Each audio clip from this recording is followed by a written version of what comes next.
Study point. मैं सलोनी वर्मा आप सभी का स्वागत करती हूँ सलोनी वर्मा स्टडी पॉइंट पे। आशा करती हूँ आप सभी स्वस्थ होंगे। तो आज हम करने वाले हैं BA first year second semester के बच्चों का Indian government and politics unit number 6, यानी कि आज हम यूनिट नंबर 6 करने वाले हैं। चैप्टर का नाम है दल और दलीय व्यवस्था, यानी कि भारत में दल और दलीय व्यवस्था। चलिए देखते हैं हम किन किन चीजों को कवर करने वाले हैं। आज आपका पूरा का पूरा चैप्टर समाप्त हो जाएगा इस वीडियो में। देखो, भारत में दल और दलीय व्यवस्था के बारे में जानेंगे। इसके बाद हम जानेंगे संक्षेप में राजनीतिक दल की विशेषताएं क्या होती हैं। इसके बाद हम जानेंगे संविधान और राजनीतिक दलों का कानूनी प्रावधान क्या होता है। योगेंद्र यादव के अनुसार भारतीय दलीय प्रणाली का विकास किस प्रकार से हुआ। फिर हम जानेंगे भारतीय दलीय प्रणाली का विकास। इस प्रकार से हम एक दलीय, द्विदलीय, बहुदलीय सभी चीजों को हम समझने वाले हैं। चलिए समझना शुरू करते हैं। पहले हम समझते हैं कि दल और दलीय व्यवस्था होता क्या है। यानी कि देखो, ये क्या होता है, दल और दलीय व्यवस्था जो है एक समूह होता है, स्वैच्छिक समूह होता है। इसमें क्या, पार्टियों का स्वैच्छिक समूह होता है। स्वैच्छिक का मतलब क्या हो रहा है, तो पहले आप ये समझो, यानी कि वो पार्टियां अपनी इच्छा से उस पार्टी को गठित करती हैं, उस पार्टी में शामिल होती हैं। इसके बाद क्या है, जब ये पार्टियां, जो स्वैच्छिक पार्टियां जो है एक साथ इकट्ठा होती हैं, तो इसका समूह हुआ। इसके बाद ये संविधान के प्रावधानों के यानी प्रावधान के अनुसार राष्ट्र को आगे बढ़ाने के लिए, ठीक है, राष्ट्र को आगे बढ़ाने के लिए क्या करती हैं, वो राजनीतिक शक्तियां प्राप्त करने का प्रयास करती हैं। यानी वोट में खड़ी होती हैं। जो प्रधानमंत्री बन जाते हैं वो क्या करते हैं, उसके बाद 5 साल की योजना, पहले क्या घोषणा पत्र लेकर आया जाता है कि हम 5 साल में कौन कौन सी योजनाएं करने वाले हैं, कौन कौन से प्रोग्राम करने वाले हैं, किस प्रकार से इस राष्ट्र को आगे बढ़ाने वाले हैं। चलिए, आपको ये समझ आया है कि बेसिकली जो दलीय व्यवस्था में यानी भारत में दलीय व्यवस्था होती क्या है। यानी एक स्वैच्छिक संगठन होता है जिनकी विचारधारा, जिनका दृष्टिकोण एक समान होता है। अच्छा, मुझे ये बता दीजिए कि एक पार्टी है, अगर उनकी विचारधारा अलग होगी, अगर विचारधारा अलग है, तो क्या वो एक साथ मिलकर काम कर पाएंगे? नहीं कर पाएंगी। अगर आपके परिवार में ही ले लीजिए ना, आपके परिवार में आपके सदस्य, आप एकदम अच्छे से घुल मिल के रहते हो। कभी कभार और कोई व्यक्ति कहता है कि मुझे अपनी लाइफ में कुछ बनना है, तो फैमिली वाले एक साथ एकजुट होते हैं, बातचीत करते हैं, वो अपने पॉइंट ऑफ व्यू देते हैं, उसके बाद जाके क्या करते हैं, उस कार्य को आरंभ किया जाता है। अगर मान लीजिए माता पिता कह रहे ये काम ठीक नहीं रहेगा, परंतु उसका दिल कह रहा है नहीं ये कार्य ठीक रहेगा अगर मैं ये कार्य करता हूं, तो इसी प्रकार से राजनीतिक दल में ये नहीं हो सकता है। राजनीतिक दल में स्वैच्छिक संगठन होते हैं, यानी कि आप अपनी इच्छा के अनुसार उस दल में शामिल होते हो, और उसके बाद दृष्टिकोण, उनके देखने का नजरिया जो होता है वो एक ही होता है, और उनका जो विचारधारा होती है यानी पॉइंट ऑफ व्यू होते हैं वो भी एक ही होते हैं। यानी आपको ये चीज क्लियर हो गई है। अब हम जानेंगे राजनीति की विशेषता, यानी संक्षेप में राजनीतिक दल की विशेषता क्या होती है। हमने पहले ये समझ लिया है, अब हम ये समझने वाले हैं। देखिए, ये बहुत सारे लोगों का स्थायी संगठन है, यानी राजनीतिक दल में बहुत सारे लोग होते हैं और एक स्थायी संगठन होता है। ये नहीं कि 2 महीने रहा फिर क्या भंग हो गया या खत्म हो गया, यानी यह अस्थायी संगठन नहीं है। राजनीतिक दल एक स्थायी संगठन है, ये चीज हमें समझ आ गई। यह संगठन साधारणतः अपने सेवार्थियों के हितों को ध्यान में रखता है। अब देखिए, इस बात को थोड़ा ध्यान से सुनिएगा, यानी कि यह संगठन यानी राजनीतिक दलों का ये संगठन है, यह अपने सेवार्थी यानी कि जो समाज की यानी कि जो देश की सेवा करने वाले सेवार्थी हैं, उनको क्या करता है, उनके हितों को ध्यान में रखता है। ये नहीं कि सिर्फ अपने हितों का ध्यान रखा जाता है। अगर परिवार में सिर्फ एक बच्चे पर ध्यान दिया जाए तो सारे बच्चों को क्या लगेगा कि उनके साथ भेदभाव किया जा रहा है। देखिए, इसी प्रकार से समाज के व्यापक हितों को बढ़ावा देना चाहते हैं, यानी समाज के जो व्यापक हित है उन्हें क्या कहते हैं, बढ़ावा दिया जाता है कि समाज का किस प्रकार से विकास करना है। क्या हुआ? चलिए, अब आपने क्या समझा, बेसिकली यह संगठन साधारणतः अपने सेवार्थियों का यानी कि जो कि इस राष्ट्र में शामिल है, इस दल के सदस्य हैं, उनके हितों को ध्यान में रखा जाता है। और साथ में क्या किया जाता है, ये देखिए, साथ में समाज के व्यापक हितों को बढ़ावा दिया जाता है। यानी कि समाज के हितों को बढ़ावा दिया रहा है, समाज में जो रूढ़िवादिता है, समाज में जो कमियां हैं, उसे कम करने का प्रयास किया जाता है। आपको ये समझ आ गया। अब देखिए, अपने उद्देश्यों की सिद्धि के लिए यह कुछ निश्चित राजनीतिक सिद्धांतों और नीतियों का समर्थन करते हैं। इनके पास कोई स्पष्ट कार्यक्रम होता है। आप बोलोगे मैम समझ नहीं आता। इसका मतलब ये है कि हर एक पार्टी क्या करेगी, और जो भी पार्टी चुनाव में खड़ी होने वाली है, पहले तो वो क्या करेगी, प्रोग्राम यानी कार्यक्रम को प्रस्तुत करेगी कि वो अगर जीतती है तो 5 साल में भारत को कहां तक पहुंचाएगी, राष्ट्र का विकास किस प्रकार से करेगी, जनता वोट क्यों दे। जनता किसी को वोट देगी तो ऐसे ही तो दे नहीं देगी, कुछ लाभ होगा, है ना, कि आप किस प्रकार से करोगे, क्या आप हमारी परेशानियों को अपनी परेशानी समझ के उसका समाधान करोगे।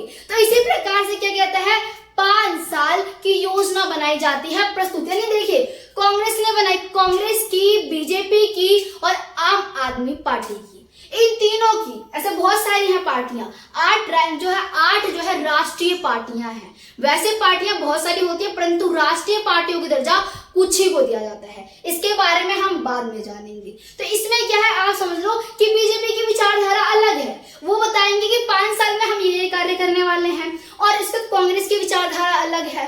इसके बाद क्या, आम आदमी पार्टी की, यानी परंतु ये बता रहे हैं ना कि हम 5 साल में देश को किस प्रकार से आगे बढ़ाएंगे। अच्छा मुझे बताइए कि आपको अपनी लाइफ में कोई भी गोल अचीव करना है, बिना प्लानिंग के हो सकता है? नहीं हो सकता। अगर आप कुछ भी करना चाहते हो लाइफ में बिना प्लानिंग के, तो हो ही नहीं सकता, क्योंकि यहाँ पे भारत में करोड़ों लोग हैं, है ना, लाखों करोड़ों की जनसंख्या है, और कितने सारे बच्चे होंगे, उनका एम होगा, वो कितने टाइम से मेहनत कर रहे होंगे, उन्होंने प्लान बना रखा होगा। और जब कोई बच्चा फेल हो जाता है या फिर उसका प्लान काम नहीं आता, तो वो देखता है कि उसके प्लान में कमी क्या थी। इसी प्रकार से किसी भी पार्टी को आगे बढ़ना है और देश का विकास करना है, तो उससे पहले प्रोग्राम पूछा जाता है कि आप किस प्रकार से देश को आगे बढ़ाने वाले हो। इसके बाद क्या है, हम आगे समझते हैं। देखिए, विभिन्न दल, ये हमने समझ लिया, विभिन्न दल अपने मतों को सुलझाने के लिए शांतिपूर्ण तरीका अपनाते हैं। ठीक है, भले ही जो दल है, विपक्षी दल जो होते हैं, हमेशा ही उनकी आलोचना करते हैं, परंतु ये नहीं कि वो अलग तरीके से, वो फॉर्मल वे से आलोचना करते हैं, औपचारिक रूप से आलोचना करते हैं, संविधान के दायरे में रह के आलोचना करते हैं। तो इसमें क्या है कि अब देखिए, विभिन्न दल अपने मतों को सुलझाने के लिए शांतिपूर्वक तरीके से क्या करते हैं, बहुमत के निर्णय को स्वीकार करते हैं। वोट हो रहे हैं, अब मान लीजिए जब वोट हुआ, परिणाम आया, बीजेपी जीत गई। अब वो जीत गई तो ये तो नहीं बोलेंगे कांग्रेस वाले कि दोबारा से वोट करवाया जाए, या आम आदमी पार्टी वाले नहीं कह सकते। यानी कि उन्हें आखिरी में क्या करना होता है, बहुमत के निर्णय को मानना ही पड़ता है। यानी कि जनता के द्वारा जिस पार्टी को चुना जाता है, उसे स्वीकार करना पड़ता है, चाहे वो चाहे या ना चाहे। अब क्या समझते हैं हम, संविधान और राजनीतिक दलों का कानूनी प्रावधान, इसके बारे में समझना शुरू करते हैं।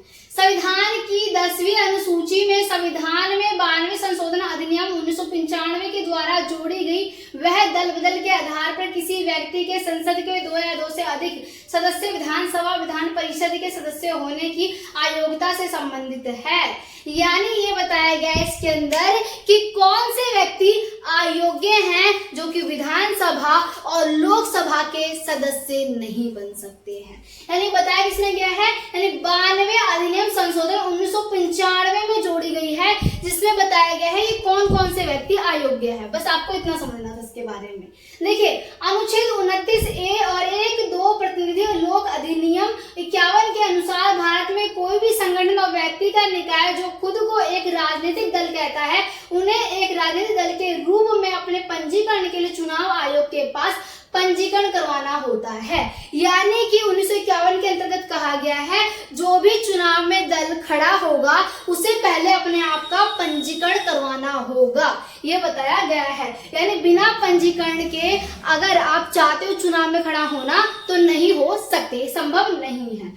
देखिए, चुनाव आयोग चुनाव के उद्देश्य के लिए राजनीतिक दलों को पंजीकरण कराता है। यानी चुनाव आयोग जो है चुनाव के उद्देश्य के लिए, मोटिव के लिए राजनीतिक दलों को पंजीकरण करवाता है, ये बताया गया है। और उन्हें अनेकों प्रदर्शन के आधार पर राष्ट्रीय और राज्य दलों के रूप में मान्यता प्रदान की जाती है। यानी वही जो मैंने आपको बताया था कि कुछ पार्टियां जो कि, अब देखिए उसके बारे में हम जाने कि कौन कौन से रूल है, किस किस तरीके से कोई पार्टी एक राष्ट्रीय पार्टी बन पाती है और बाकी अन्य पार्टियों से कैसे अलग हो पाती है। ऐसे लाखों की भीड़ से अलग होना है आपको, भीड़ में नहीं चलना। तो इसी प्रकार से पार्टियों को बताया गया है कि नेशनल पार्टियां अलग होती हैं और बाकी पार्टियां अलग होती हैं। देखिए, नेशनल पार्टियां अगर बताऊं वर्तमान में टोटल 8 हैं, परंतु अगर बात की जाए वैसे पार्टियों की तो 2000 या 1500 के लगभग इतनी पार्टियां हैं जिनका शायद आपने नाम भी ना सुना हो। तो देखिए इसके बाद क्या है, अब इसके बाद आपने इतना समझ लिया, अब यहाँ पे समझना है आपको ये कंप्लीट योगेंद्र यादव के अनुसार भारतीय दल प्रणाली का विकास। अब देखिए ये क्या बोलते हैं, इनके पॉइंट ऑफ व्यू क्या है। इसमें क्या है, एक दलीय प्रभुत्व, यानी कि बताया गया है कि कांग्रेस पार्टी का प्रभुत्व 1947 से 1967 को देखने के लिए मिलता है। यानी जब हमारा भारत आजाद हुआ तब से लेकर यहाँ 1967 तक आपको किसका प्रभुत्व देखने के लिए, एकमात्र प्रभुत्व कांग्रेस पार्टी का देखने के लिए मिलेगा। इसके बाद क्या है, कांग्रेस पार्टी विरोधी प्रणाली, यानी कि कांग्रेस की विपरीत प्रणाली जो कि कांग्रेस से बाद में अलग हो गई थी, उसके बारे में बताया गया है कि उसका कब से कब तक प्रभुत्व देखने को था। 1967 से लेकर 1993 के पश्चात बहुदलीय प्रणाली आ गई। यानी कि कुछ टाइम इनका 1967 से लेकर 1993 तक ये हुआ, यानी कि जो विपक्षी दल है यानी कि विरोधी, कांग्रेस की विरोधी पार्टी का प्रभुत्व रहा। इसके बाद आपको देखने मिलता है कि 1993 के पश्चात बहुदलीय प्रणाली यानी गठबंधन की सरकार आ गई। आपको ये समझ आ गया। अब एक दलीय प्रणाली समझते हैं। एक दलीय प्रणाली क्या होती है, वन पार्टी सिस्टम या सिंगल पार्टी सिस्टम, इन दोनों ही नामों से जाना जाता है। देखिए एक दलीय प्रणाली आपको नाम से ही समझ आ रहा है कि इसमें क्या होता है कि एक ही दल चुनाव में खड़ा होता है और ये चुनाव पहले देखिए कहाँ कहाँ पे, आपको सोवियत संघ में और साथ में वर्तमान में चीन को कम्युनिस्ट पार्टी का प्रभुत्व देखने के लिए मिलेगा। यानी चीन में बाकी पार्टियां हैं, छोटी छोटी पार्टियां हैं, उनका स्वरूप नगण्य है, यानी कि उनके कोई वैल्यू नहीं, सिर्फ एक पार्टी जीतती है, कम्युनिस्ट पार्टी बार बार जीतती है। यानी सत्ता में कौन सी पार्टी है, एक पार्टी कम्युनिस्ट पार्टी चीन में। इसी प्रकार से सोवियत संघ में भी इसी प्रकार से कम्युनिस्ट पार्टी का वर्चस्व देखने के लिए मिलता था। तो देखिए इसमें क्या है कि एक ही पार्टी का, अच्छा आप ही बोलोगे मैम जैसे भारत में हमारे आपने पढ़ा कि मैम 1947 से 1967 तक हमें कांग्रेस का प्रभुत्व देखने के लिए मिल रहा है, क्या हमारे भारत में भी एक दलीय प्रणाली थी? नहीं। अब समझिए भारत में स्टार्टिंग से ही बहुदलीय प्रणाली थी, यानी भारत जब स्वतंत्र हुआ उसके बाद कौन सी प्रणाली आई, बहुदलीय प्रणाली आई। परंतु कांग्रेस पार्टी बार बार जीतती थी क्योंकि उसमें स्वतंत्रता सेनानी देखने के लिए मिलते हैं और आप बोल सकते हो कि इसमें नेहरू जैसे करिश्माई नेता देखने के लिए मिलते हैं, सरदार वल्लभ भाई पटेल जैसे, डॉक्टर भीमराव अम्बेडकर जैसे, गांधी जी, तो ये सभी लोग शामिल थे स्वतंत्रता सेनानी जिन्होंने बहुत संघर्ष किया था। इनफैक्ट कुछ ऐसे स्वतंत्रता सेनानी हैं जिनके नाम हमें पता भी नहीं है, तो हम ये नहीं कह सकते सिर्फ इन्होंने ही भारत को आजाद करवाया है, बाकी वो भी स्वतंत्रता सेनानी हैं जिनका बलिदान व्यर्थ नहीं जाना चाहिए। हम ये नहीं कहेंगे कि उन्होंने कुछ नहीं किया, है ना। तो यानी वो सारे स्वतंत्रता सेनानी, उनके सहयोग के बाद जब भारत आजाद हुआ, भारत के लोगों के अंदर एकता अखंडता को लाया गया, भारत के लोगों के, इंसान जो मर गए थे उन्हें दोबारा से जिंदा किया गया, इंसानियत को जिंदा किया गया, तब जाके भारत आजाद हुआ। कहना बहुत आसान है स्वतंत्रता, परंतु इसे प्राप्त करना उससे भी ज्यादा मुश्किल है। तो इसमें क्या है कि इसीलिए बार बार शायद कांग्रेस पार्टी बार बार जीत रही थी। इसके बाद इसका जो है आपको देखने के लिए मिलता है ये 1993 के बाद बहुदलीय प्रणाली आना आरंभ हो गई। तो इससे आपने क्या समझा कि ये हो सकता है किसी देश में किसी पार्टी का वर्चस्व ज्यादा हो, या तो वो अच्छा कार्य कर रही हो, जनता को उसका कार्य पसंद आ रहा हो, इसीलिए उस पार्टी को बार बार चुनाव में जिताया जा रहा हो। इसके बाद क्या है, आपको ये समझ आ गया कि एक दलीय प्रणाली होती क्या है, पूरी तरीके से क्लियर है माइंड में। अब द्विदलीय प्रणाली देखिए, अब द्विदलीय प्रणाली क्या होती है, उसे द्विदलीय प्रणाली में बेसिकली है क्या, ये कॉन्सेप्ट मैं आपको क्लियर करती हूँ। इसके अंदर ये होता है कि देश में सिर्फ दो पार्टियां चुनाव में खड़ी होंगी, ठीक है, और वही बार बार, यानी कि ये होता है कि आप मान लीजिए आपकी क्लास है, ठीक है, आपके कॉलेज में दो बच्चे बार बार फर्स्ट या तो वो आती है नहीं तो वो सेकंड आती है, यानी इन दोनों में से फर्स्ट वही आते हैं। अगर वो नहीं आए तो दूसरी लड़की आएगी, ए नाम की लड़की आएगी, और वो नहीं आई तो बी आएगी। यानी ज्यादातर वर्चस्व किनका दिख रहा है, दो पार्टियां, यानी कॉलेज में दो लड़कियों का, जो कि बहुत अच्छे से परिश्रम कर रही हैं। इसी प्रकार से कुछ मान लीजिए, आप कनेक्शन बिठाइएगा, समझने का प्रयास कीजिएगा। इसी प्रकार से देश में दो पार्टियां हैं, और यानी कि एक पार्टी नहीं जीतेगी और दूसरी जीतेगी, यानी पलड़ा जो है दोनों पार्टियों का सेम है। अगर एक पार्टी की सरकार भंग होती है तो दूसरी पार्टी ही आएगी सत्ता में। अब ये कहाँ है ये भी जान लिया जाए तो ये आपको देखने के लिए मिलेगा अमेरिका में, यूनाइटेड किंगडम में, यानी इन देशों में क्या है, द्विदलीय शासन प्रणाली देखने के लिए मिलती है। डेमोक्रेटिक पार्टी और रिपब्लिकन पार्टी, ये दो पार्टियां हैं अमेरिका में जिनका वर्चस्व ज्यादा है, और ये दो पार्टियां बार बार जीतती आती हैं। अब ये भी समझ आ गया, दिक्कत नहीं है। अब आता है ये बहुदलीय प्रणाली होती क्या है। हमारे भारत देश में क्या अपनाया गया है, बहुदलीय प्रणाली को अपनाया गया है, यानी भारत में बहुत सारी पार्टियां खड़ी होती हैं, उम्मीदवार खड़े होते हैं, जनता जिसे पसंद करती है, जिसका कार्य ठीक लगता है उसे चुना जाता है। अगर उसका कार्य ठीक नहीं लगता तो 5 साल के बाद सरकार को बदल दिया जाता है। ये पावर किसके पास है, जनता के पास। ये अधिकार किसके पास है, जनता के पास। तो इसमें क्या है कि देखिए बहुदलीय प्रणाली यही होता है कि इसमें, अब देखिए भारत में ही नहीं, आपको देखने के लिए मिलेगा ये फ्रांस में, ब्रिटेन में, स्विट्जरलैंड में, और साथ में हमारे देश भारत में बहुदलीय प्रणाली है, यानी कि इसमें बहुत सारी पार्टियां जो है खड़ी होती हैं। चलिए अब शुरू करते हैं हम जाना भारत में राजनीतिक दलों के बारे में। अब समझते हैं भारत में राजनीतिक दल। 29 दिसंबर 1985 को बॉम्बे में एएमयू में द्वारा स्थापित भारतीय राष्ट्रीय कांग्रेस थी, यानी कि 29 दिसंबर 1885 को ही कांग्रेस की स्थापना कर दी गई थी। यानी कि भारत जब आजाद नहीं हुआ था तब से कांग्रेस की सरकार विद्यमान थी, आपको देखने के लिए मिलता है। भले ही इतनी आप सकते शक्तिशाली नहीं थी, पावरफुल नहीं थी, जब स्वतंत्रता प्राप्त हुई तो कुछ ज्यादा ही पावरफुल हो गई थी। इसके बाद क्या है, राष्ट्रीय दल। अब देखिए राष्ट्रीय दल होता क्या है, जो मैंने आपको बताया था राष्ट्रीय दल किस प्रकार से कोई पार्टी बन सकती है उसके बारे में समझेंगे। एक पंजीकृत पार्टी को केवल तभी राष्ट्रीय पार्टी के रूप में मान्यता दी जा सकती है जब वह निम्नलिखित रूप से कोई भी शर्त पूरी करती है, यानी कोई भी शर्त जब पूरी करेगी तभी उसे क्या करेंगे, एक राष्ट्रीय पार्टी का दर्जा प्राप्त होगा। देखिए इसका, यदि पार्टी भारत में कम से कम 3 अलग अलग राज्यों में, मान लीजिए बिहार में, उत्तर प्रदेश में, उड़ीसा में, यानी अलग अलग राज्यों में लगभग 2% लोकसभा सीटें जीतती है तब जाके उसे नेशनल पार्टी का दर्जा मिलेगा। ये पहली शर्त है। इसके बाद देखिए पार्टी को भारत में 4 या उससे अधिक राज्यों में राज्य पार्टी के रूप में मान्यता प्राप्त है, यानी कि उसे 4 या उससे ज्यादा राज्यों में मान्यता प्राप्त होनी चाहिए उस पार्टी को। इसके बाद क्या है, यदि पार्टी आम चुनाव में लोकसभा या विधानसभा की 4 सीटों के अलावा 4 राज्यों में 6% वोट हासिल करती है तब उसे नेशनल पार्टी का दर्जा प्रदान किया जाएगा। इसके बाद देखिए राष्ट्रीय पार्टी का सीमित राज्यों में नहीं बल्कि पूरे देश में प्रभाव होता है, यानी जो राष्ट्रीय पार्टियां हैं उनका सीमित पाने राज्यों में ही नहीं, यानी प्रभुत्व उनका जो है पूरे देश में देखने के लिए मिलता है।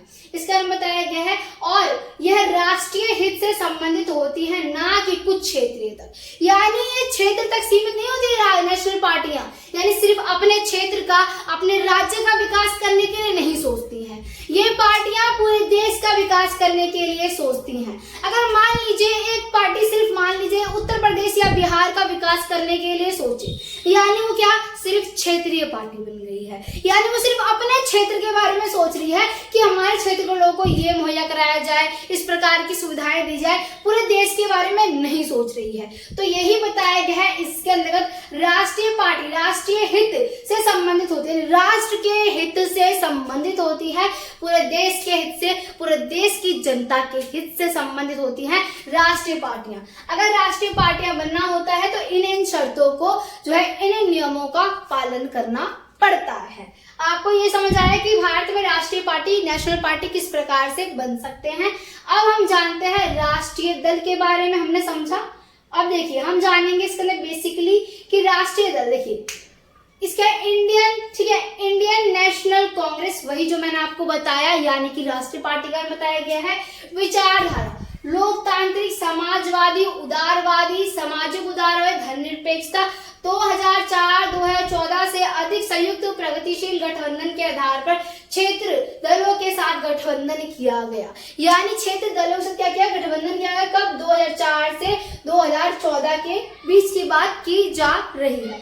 वामपंथी के बारे में आपने सुना होगा, वामपंथी विचारधारा के बारे में। तो देखिए वामपंथी होता क्या है। वामपंथी बहुजन समाज पार्टी 1984 काशीराव, यह पार्टी धार्मिक अल्पसंख्यकों के साथ साथ, ध्यान से बात को नोट कीजिए, धार्मिक अल्पसंख्यकों के साथ साथ अनुसूचित जाति और अन्य पिछड़े वर्गों का प्रतिनिधित्व करने के लिए बनाई गई थी। यानी कि 1984 को जो पार्टी बनाई गई है, कौन सी पार्टी है ये? वामपंथी विचारधारा के लोगों का है, बहुजन समाज पार्टी, पार्टी का नाम है। बताया गया है कि ये जो है अल्पसंख्यक, धार्मिक रूप से जो अल्पसंख्यक लोग हैं, साथ के साथ अनुसूचित जातियों का प्रतिनिधित्व करने के लिए, एससी, ओबीसी, एसटी, इन जातियों का प्रतिनिधित्व करने के लिए बनाई गई थी। ये चीज आपको समझ आ गई है, यानी हमने वामपंथी भी समझ लिया। अब आखिरी है क्षेत्रीय दल। अब इसे समझना शुरू करते हैं। क्षेत्रीय दल राज्य राजनीतिक दलों के रूप में मान्यता प्राप्त करने के लिए, यानी राज्यों को राजनीतिक दलों के रूप में मान्यता प्राप्त करने के लिए राजनीति को निम्नलिखित में से किसी भी शर्त को पूरा करना होगा। यानी किसी भी शर्त को क्या करना होगा? पूरा करना होगा। इसके बाद देखिए राजनीतिक दलों को विधानसभा की कुल सीटों का न्यूनतम 3% जीतने की आवश्यकता है। यानी जो राजनीतिक दल है ना, उन्हें विधानसभा की जो कुल सीटें हैं उसका 3% जीतना ही जीतना होगा। ये बताया गया है इसके अंदर। जीतने की क्या है? आवश्यकता है। ये है लोकसभा में हर 25 सीट के लिए राजनीतिक दलों को कम से कम 1 सीट जीतनी चाहिए। यानी लोकसभा में जो 25 सीटों के लिए राजनीतिक दलों को क्या कम से कम 1 सीट जीतनी ही पड़ेगी। यानी ये आवश्यक है 1 सीट को जीतना। इसके बाद देखिए वैकल्पिक रूप से उस समय, यानी उस राज्य को आवंटित किसी भी अंश को जीतने की आवश्यकता है। राजनीतिक दलों को कुल वैध मतों का कम से कम 6% जीतना चाहिए। अब देखिए बात क्या है कि वैध राजनीतिक दलों को कुल वैध मतों का, मत यानी वोटों का, ठीक है, कम से कम 6% जीतना ही चाहिए। यानी ये जीतना कंपल्सरी है, ये बताया गया है। जो लोकसभा या राज्यसभा और किसी भी आम चुनाव के दौरान मतदान किया जाता है। तो आशा करती हूँ वीडियो अच्छी लगी होगी। वीडियो को लाइक, चैनल को सब्सक्राइब जरूर कीजिएगा और पहले